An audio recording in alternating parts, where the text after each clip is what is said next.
Hello everyone, this is Marie Holiday and welcome to my live stream lecture.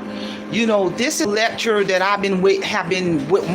looking forward to doing really since about May or June of this year, and I'm finally getting an opportunity to do it. You all know that the concept of my channel is that money piece rising above your financial situation and etc. So with that being said, I'm going to present to the world and I really have been living this way for the past 8 going on 9 years in terms of a minimalistic lifestyle.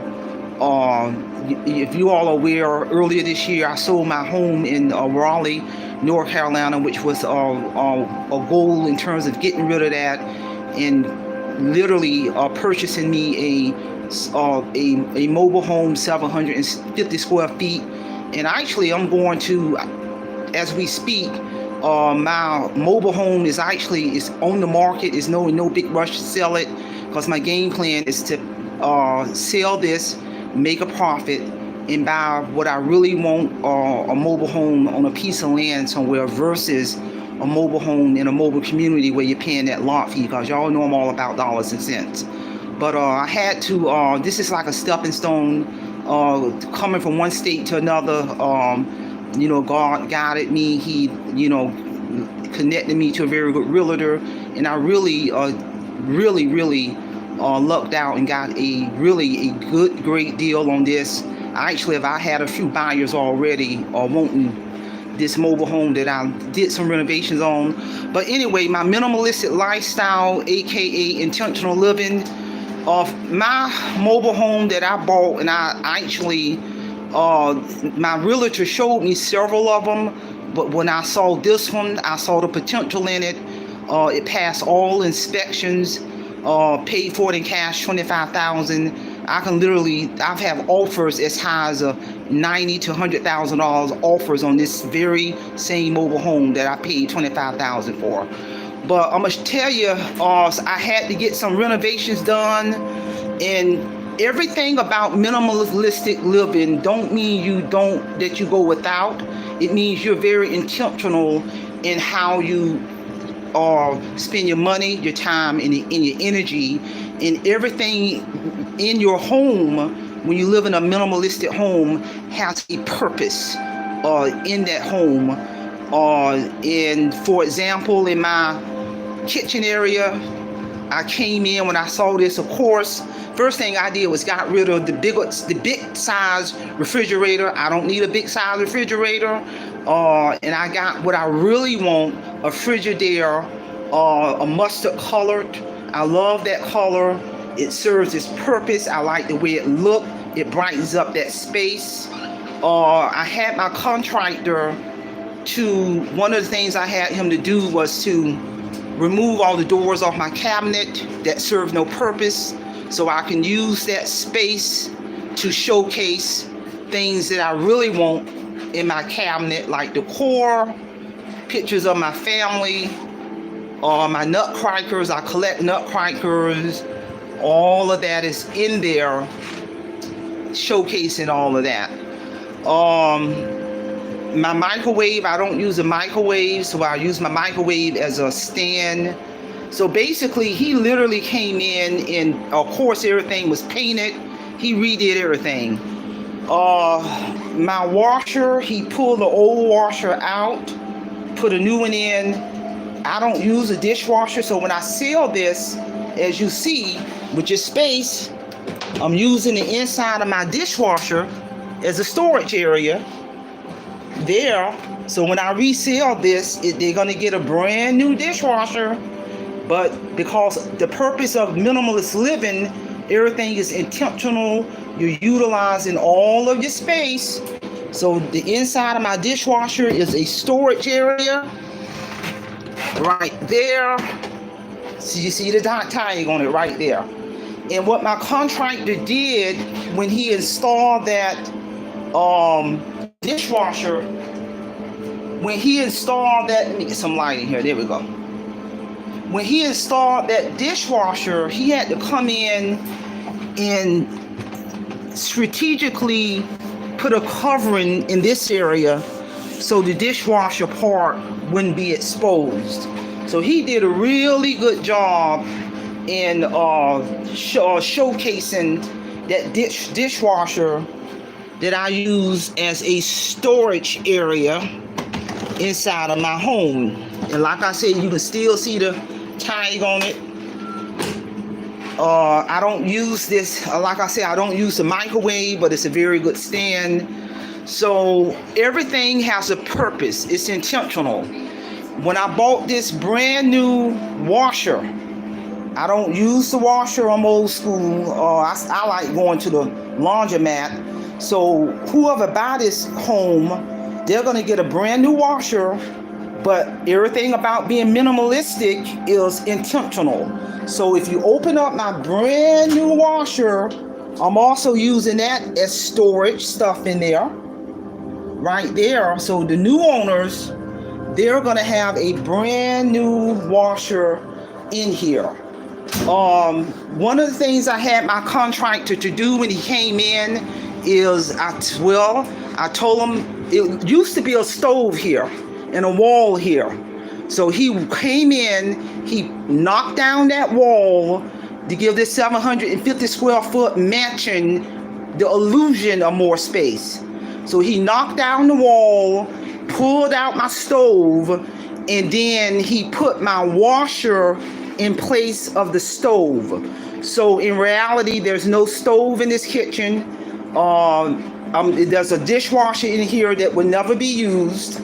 There is a microwave in here that will never be used.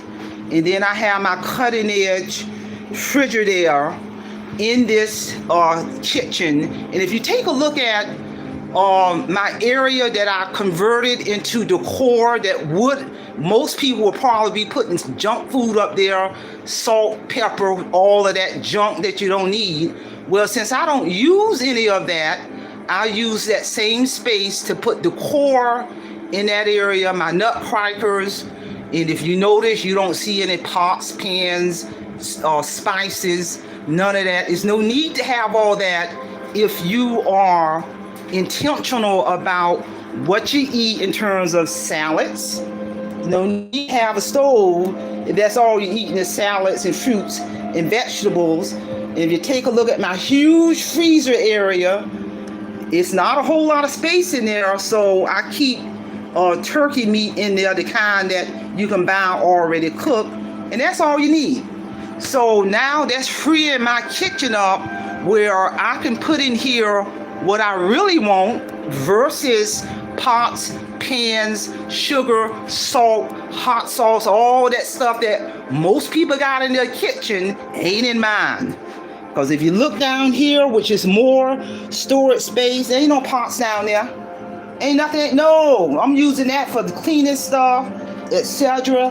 So even when I lived in my home, I had it the same way in terms of how my kitchen area was set up. And I'm gonna tell you something, because now since I don't have all that stuff eating up electricity like the microwave and the stove and in a large refrigerator, you know, my utility bills, even when I had my home, is anywhere from $21 to $23 per month.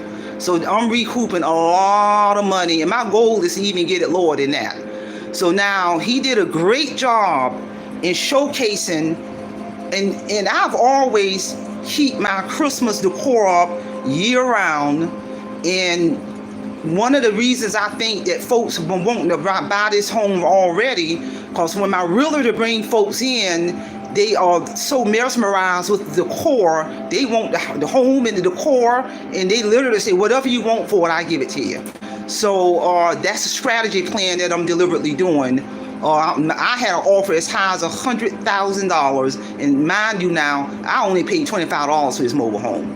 So that would be a huge return on my investment, and that's the strategy plan. So again, this was a wall here. He knocked that down. He pulled out that stove and put a washer in the kitchen. And my realtor said, most people, when you see somebody with a wash machine in their kitchen, Europe, people in Europe do that. So then we go here, in this area here, I got more decor. In this area here, as you see here, that window is open. That's a futon.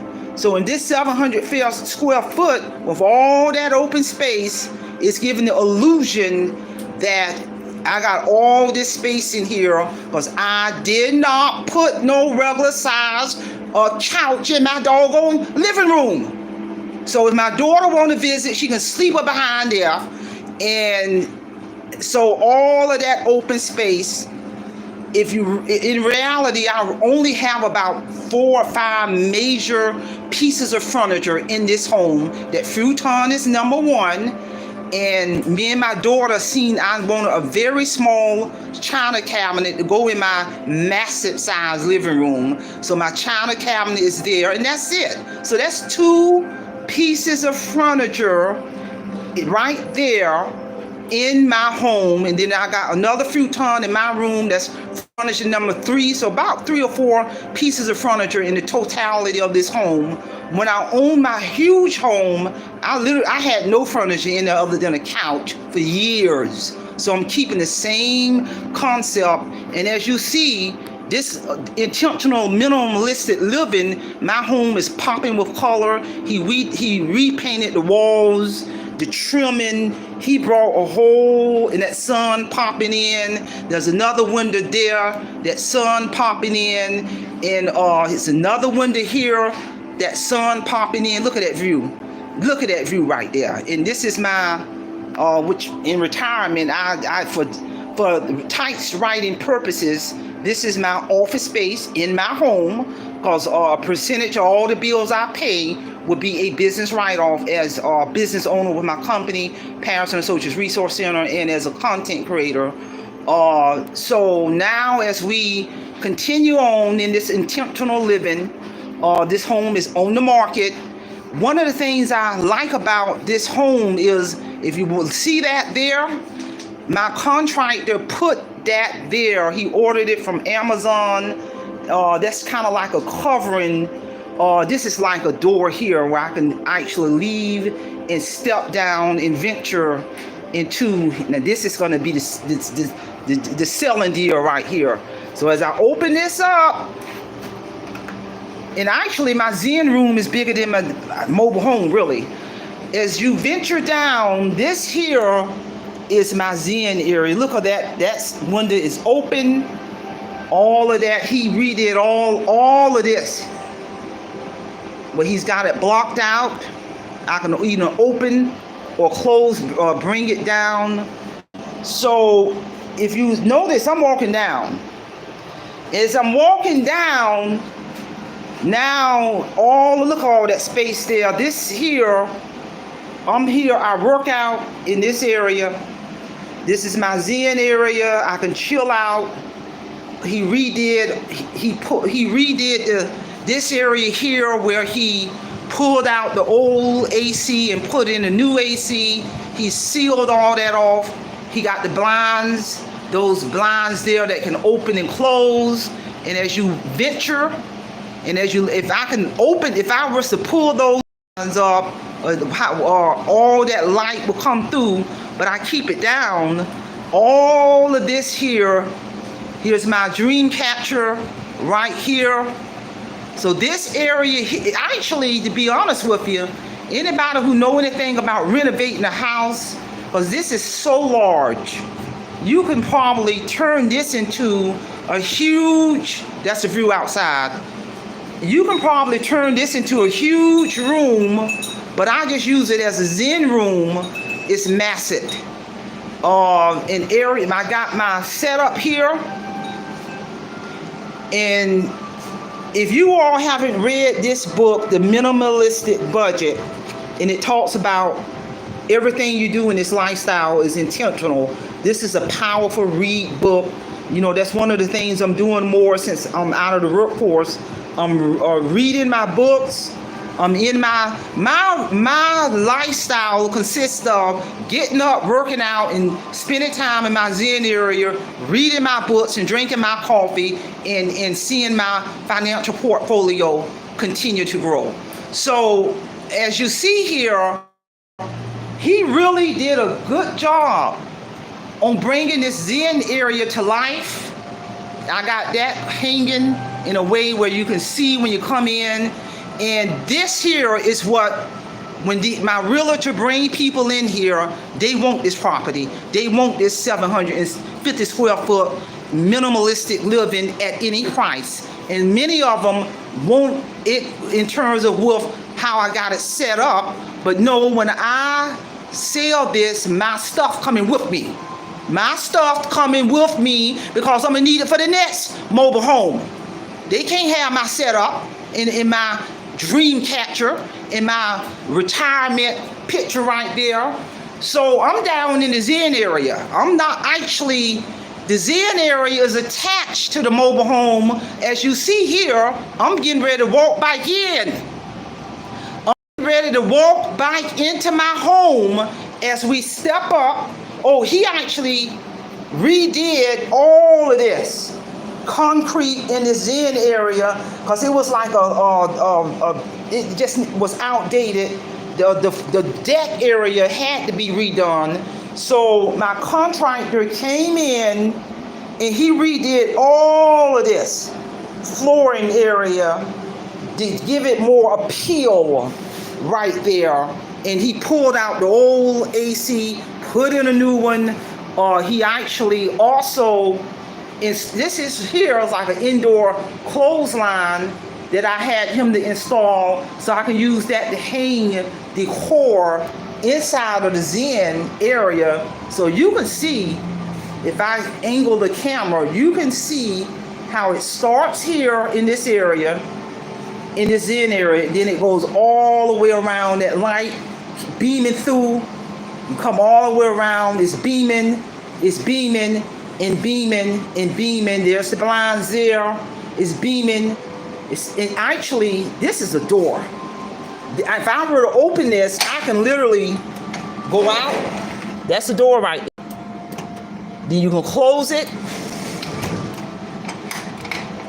So that's a door that'll lead you to the outside of my home. I actually spend more time in this area in all my free time then I'm actually inside of the main component of my home. So I go up, and now we're going to go back in, and he added this part right here.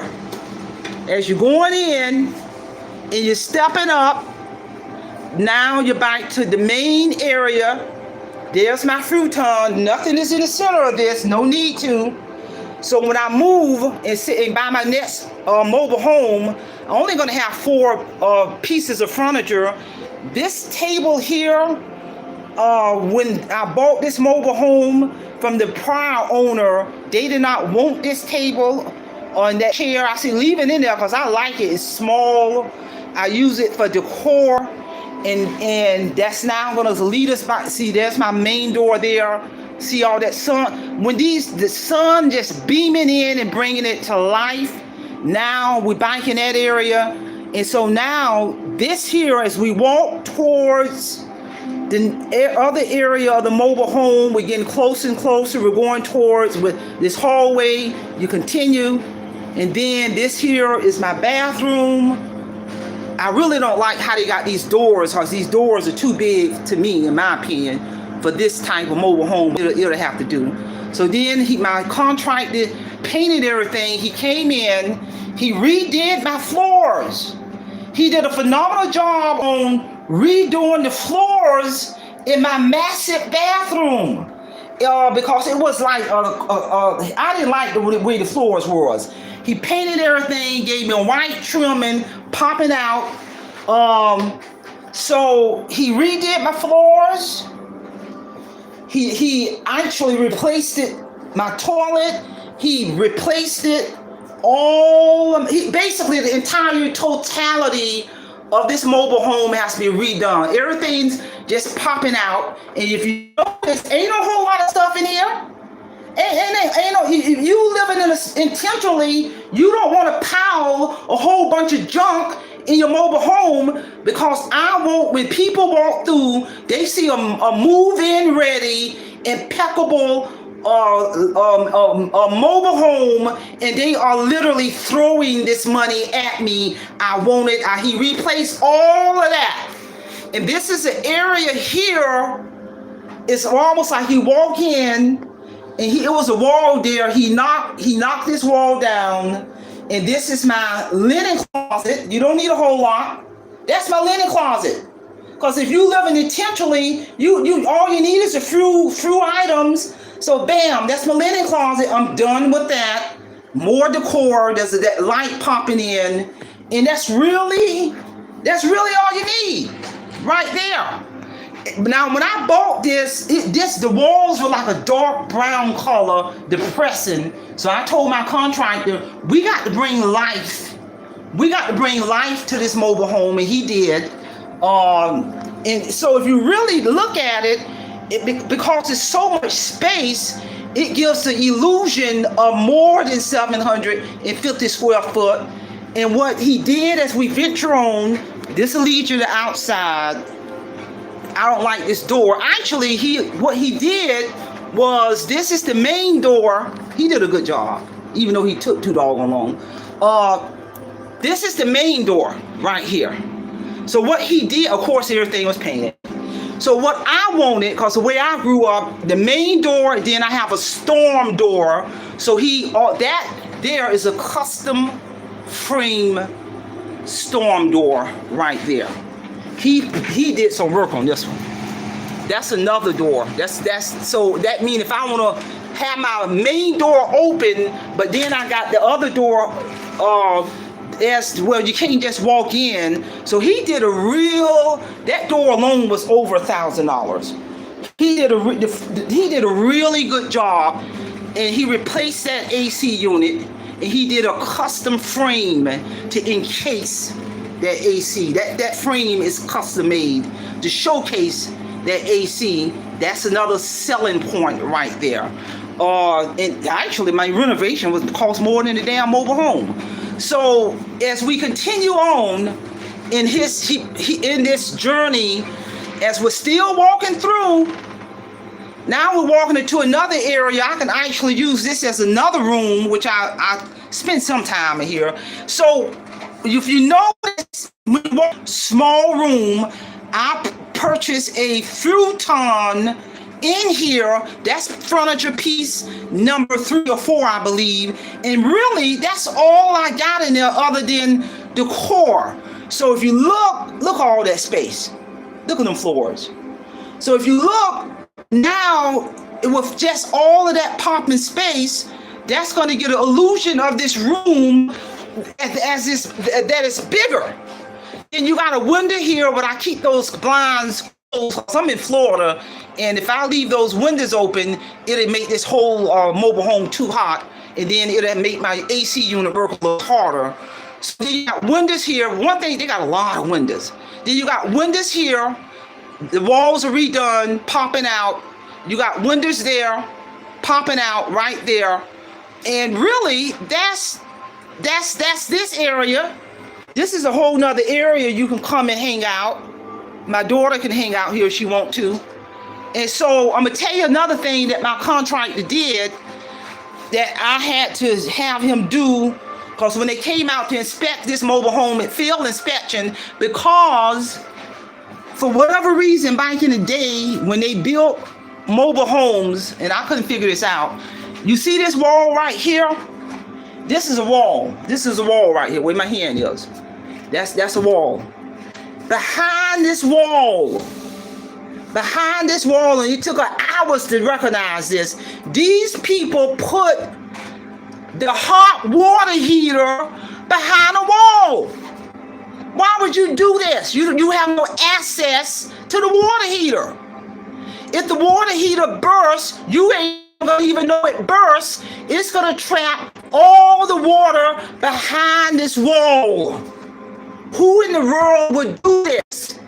So the insurance company said, we need to see access to your water heater if you want to get insurance on your mobile home. So what my contractor had to do after we found the water heater, he came around through my closet.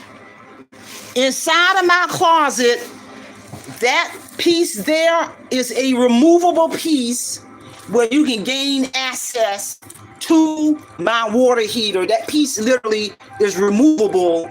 And when we removed it, took pictures of it, and it all just a couple screws of the little fake wall. That's a fake wall. That's a fake wall right there. That's fake. So I don't know why they did that. You don't do that. I don't know anybody in the world, because most people, when you got a water heater, that water heater is somewhere accessible. If the water leaking, you'll know it's leaking. So my contractor had to come in after we found it and had to cut out that wall and make it a fake wall. And behind that fake wall, you can have access to that water. So who heater accessible? So when they get ready to insure this place, it won't be a problem. So that's pretty much as we walk out. And like I said, everybody want this mobile home with me, and they want it. They're walking in, they're wanting it on the spot. And like I said, I've had an offer as high as over $100,000, and Miss Holiday only paid $25,000. I did put a pretty penny in renovation, but still I would get a high return, a very high return on my investment. Because my game plan is not to throw away money. My game plan is not to throw away money by paying a lot fee every month, which, I'm okay with that, because, right now, the totality of all the bills I have in the world is $1,200. But when I buy what I want and get what I want and own my own land, own the mobile home, I'm looking at about saving $740 a month. I'm looking at about, maybe my bills will be at a total tally of bills once I make this transaction be less than $500 a month. And that's deliberate. And I'm telling you, that is the secret. That is the secret in regards to how I'm able to invest over 80% of my retirement, turn around and reinvest my retirement check every single month, live off the other 20%, because my debt to income ratio is at a total bill $1,200 a month. But my game plan, I will get the bills lower than that within the next by this time next year. I will have sold and got what I want and recoup $8,880 a month of expenses by getting rid of that lot fee. So I don't want I'll be honest with you, I don't want no bills. I'm $1,200 a month I think is cool. So send me some comments in regards to this intentional living. Look all that decor. Send me some comments in regards to this intentional living lifestyle. That book I was telling you about, the Minimalistic Budget. I'm telling you, when I read that book, everything that author talked about in this book, I have already been living this life years. The minimalistic budget.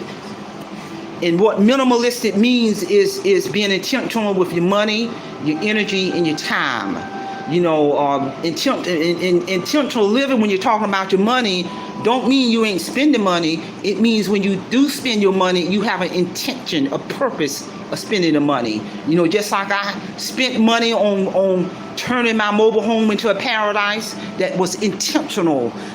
It brings you joy and purpose.